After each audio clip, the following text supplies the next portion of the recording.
Good Morning Business. Business Plan. À 7h45 avec Jean-Philippe André, le président de l'Association nationale des industriels de l'agroalimentaire. Bonjour. Bonjour. Alors on vous reçoit régulièrement parce qu'on surveille comme le lait sur le feu l'évolution des prix évidemment dans l'alimentaire. Alors hier, Thierry Cotillard, le patron d'Intermarché, annonçait des baisses espérées de votre part, des baisses de 3 à 5%, voire 10% sur certains produits. Est-ce que ça va être le cas? Est-ce que vous allez répercuter, comme il vous le demande, la baisse du coût des transports, la baisse du coût des matières premières, des matières agricoles? Alors moi j'écoute très bien tout ce que dit Thierry Cotillard. Et je crois qu'il a surtout parlé de mars 2024. Donc je suis très content qu'il se projette à mars 2024. Nous, on est dans la situation actuelle. Nous, on ne change pas par rapport à ce qu'on se dit ici. C'est-à-dire qu'il n'y a pas des prévisions à faire. Et nous, on ne donne pas dans la météorologie des verts, des mois verts, des mars rouges. Mars vert. On a eu mars rouge, on a un mars vert qui est prévu. Non, il y a une vraie logique économique. Je crois qu'on a dit, même si ça ne va pas assez vite, des fois, au gré surtout des consommateurs, des gens qui nous écoutent, il y a une vraie logique économique qui a consisté malheureusement à avoir une très forte hausse des prix l'an dernier, et maintenant, on l'a annoncé, il y a une décrue progressive. Je crois que j'étais chez vous il y a quelques semaines, on était encore à plus de 16% d'inflation sur les produits alimentaires. On est à 13,5. Est-ce que c'est bien? Non, c'est encore beaucoup trop. D'abord, comparé aux autres pays, on est toujours dans le peloton de milieu, et on peut logiquement penser qu'on va vers une décrue. Je regardais pas plus tard que hier matin un tableau de France Agrimaire, donc c'est des données publiques, qui suit 22 référence 22 produits de matières premières. Et que dit ce tableau? Que grosso modo sur un an, depuis le début de l'année, il y a encore sur les 22, 15 à 17 qui, depuis le début de l'année, continuent à augmenter.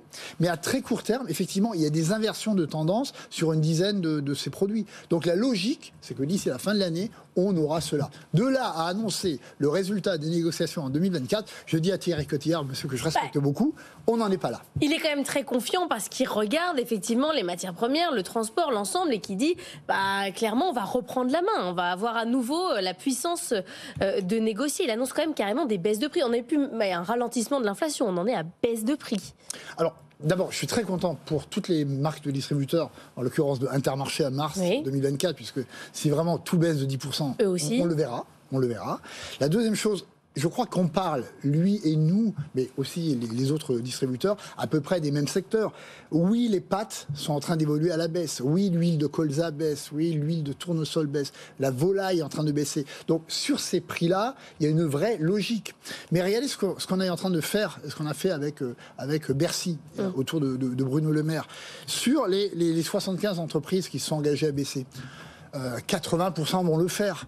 Mais la plupart vont le faire à travers des promotions. Pourquoi? Parce qu'il n'y a pas encore, pour toutes ces entreprises, une vraie logique de baisse économique, de réalité économique. Mais il va plus loin, Thierry Cotillard. Il vous donne des leçons. Il dit, les hausses de prix que vous avez appliquées, imposées, ont fait que vous avez reculé en part de marché. Et lui dit, moi j'ai progressé de 20 à 30% avec mes produits distributeurs, mes produits premier prix. Vous avez eu la mauvaise stratégie, vous avez voulu trop tirer sur la corde, vous avez perdu des parts de marché. Et il dit, vous allez être obligé de changer de stratégie. Vous faites des promos, il dit ça suffit pas. Vous allez devoir revoir les prélèvements. C'est vraiment, il vous donne des conseils en quelque sorte. Alors moi, là encore, des conseils gratuits, je les prends bien volontiers, toujours venant de M. Cotillard. Il y a deux choses dans ce que vous dites. La première, c'est que nous, depuis le début, sur les hausses, on a passé les hausses qu'il fallait. D'accord ? Donc on n'a pas de leçon à recevoir, je prends vos termes, sur le niveau de hausse à passer. Ouais. Et je vous l'assure, l'immense majorité de nos entreprises sont des PME, il les connaît bien, il y a beaucoup de... Oui, mais regardez, on le dit, vous savez, c'est vrai, c'est inquiétant, les chiffres en volume ont baissé. Attendez, on va y arriver. Ouais. Mais dans un premier temps, et il y a beaucoup de chefs d'entreprise qui nous écoutent, vous êtes obligés d'avoir une logique de réalité économique. Vous avez des hausses de coûts, vous devez les passer. Et le deuxième point, effectivement, depuis le début de l'année, vous avez une évolution des marques de distributeurs en volume, parce que le chiffre d'affaires, ça ne veut plus rien dire, grosso modo aux alentours de 0, et sur les marques de l'ordre de -4.